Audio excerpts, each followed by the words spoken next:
In this one, it changed around. I tried not to particularly bully any section of the play by being led to the loo during that. So everybody was ignored, especially me, at various points.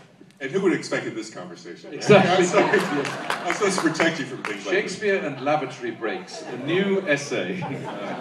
Well, congratulations. You mentioned Thor. It's #1 movie in America, so congratulations. Thank you very much. And with this film, you know, obviously you've directed 4 Shakespearean adaptations for the screen. Tell us about the basic challenge of bringing the stage to the screen and sort of maybe your philosophy. I'm sure your philosophy's changed over the years. It's an evolving thing. I mean, one of the things Shakespeare always talks about is hearing the play.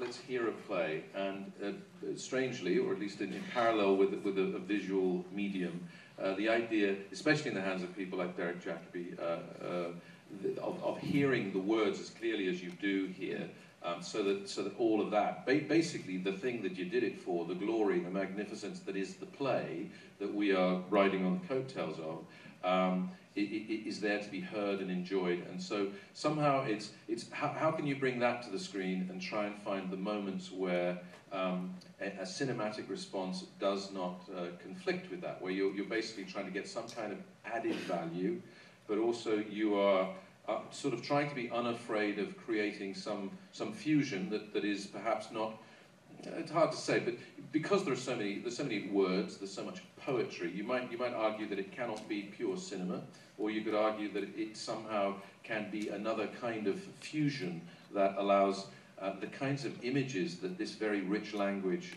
promotes and sort of suggests, both on the page and in the minds of the audience, can in fact at various times, as we try to hear, sort of expand and find a place in the cinema that you simply wouldn't have in the same way on the stage. So, for instance, at the end of the first half of the film, the plane in Norway, where he sees Fortinbras and his troops passing by, is something that I think in the theatre is harder to get an impression of, that this vast bulk of soldiers, this other army, this other young prince, this other nation walking by, doing in political terms the right thing, the thing that somehow he hasn't been able to do, with all that it suggests in terms of the sacrifice and pragmatism and, you know, making a kind of game plan decision in Fortinbras's mind to sacrifice those people to provoke by walking across this piece of land, potentially to gain political power. That's the size of that in a moment like this in the cinema is something that maybe is one of the ways in which you make that jump. You see it in the theatre and sometimes wish that you could just let that expand. And so that was one of the things that we tried to do. Yeah, certainly with scale, for sure. And then with vantage point, too, there's some interesting emphasis where you can use the camera and we see things from people's point of view. And then also with flashbacks. Talk a little bit about that. That was a bold choice, and was there, I would imagine, some exciting opportunity for you? Well, yeah, I think that there is this balance to be struck between, as it were, trying to do a version which I believe in, that allows, you know, everybody here to have their own reaction to it. You know, the reason these plays get done is because it suggests something different to every individual.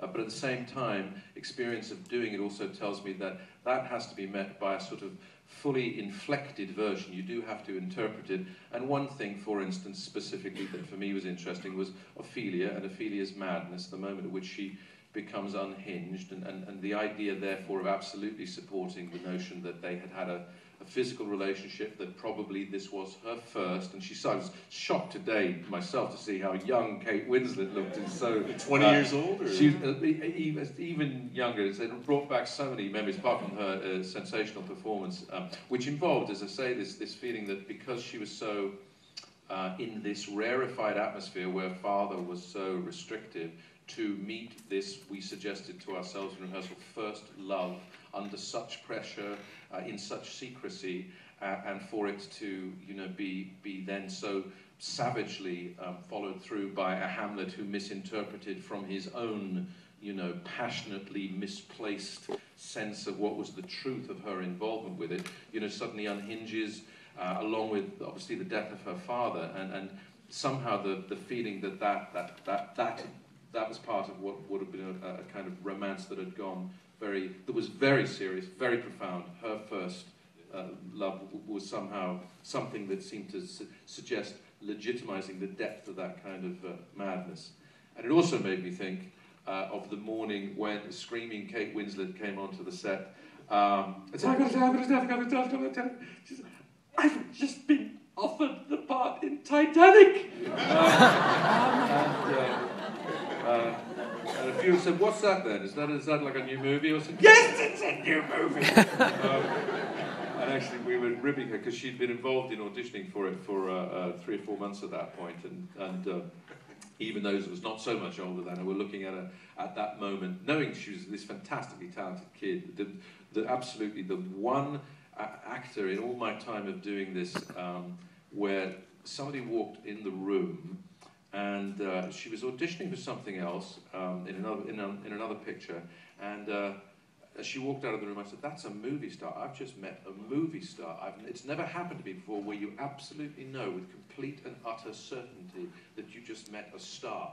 It doesn't matter where it'll go or what she'll do, that gal's a star. I didn't cast her in this thing because I couldn't work out, there was something wrong, and something that didn't quite fit. I met her 2 or 3 times, and at the end of the 3rd session, I said, how old are you? And she said 17. I said, that's it. There's this wisdom and self-possession beyond her years, but there was this also just genuine youthfulness. She'd just done the brilliant Heavenly Creatures. But when it came to this film, I just rang her and said, would you play Ophelia now? It's the first time she'd ever been offered a film in her life. She was still 19 or something. When my then wife, Emma, was casting for Sense and Sensibility, I said, and she was saying, oh, it's going to be so difficult to cast Marianne. I said, no, that's one phone call. You will cast that gal. There's absolutely no question. And she said, don't be ridiculous, don't be ridiculous. I said, did you meet her? Yes, she's in. That was a great pleasure to be involved with something, but to help with that, with what we were just alluding to by way of flashbacks, that kind of, that particular idea about the story. Sure, and with Kate, of course, being part of this phenomenal cast, and it's a very interesting cast because actors that approach their craft differently, different generations, bringing different things, different types of energy. That must have been quite a set. It was, and actually, often just a logistical challenge. The last scene, the fight, was one where we had Rufus Sewell in December for 2 days. The set wasn't built, had to shoot all his stuff. We had Robin Williams for 3 days on his own in January, set half built, and everybody else not there yet. We shot Derek Jacobi, Julie Christie, and the most of it a couple of months later. No Richard Attenborough. Then he came in right at the end, and all of that had to be sort of planned for this corner of that piece and with that double there and everything. And aside from their particularly different approaches, Robin is absolutely brilliant. He'd had a Shakespeare debut. I think he was at Juilliard. He played Malvolio in Twelfth Night. This was his first Shakespeare since then, and he was brilliant. But if there is one more person in the room, he's off. I mean, he's just, so if there's 3 people in the room, it's a concert straight away. And it's brilliant. It's brilliant, but you can't, so it's like trying to, get on the stallion or something, Funny, and he makes me laugh till that was a constant redoing makeup and things, because he'd ruin it with his, sort of stream of consciousness stuff.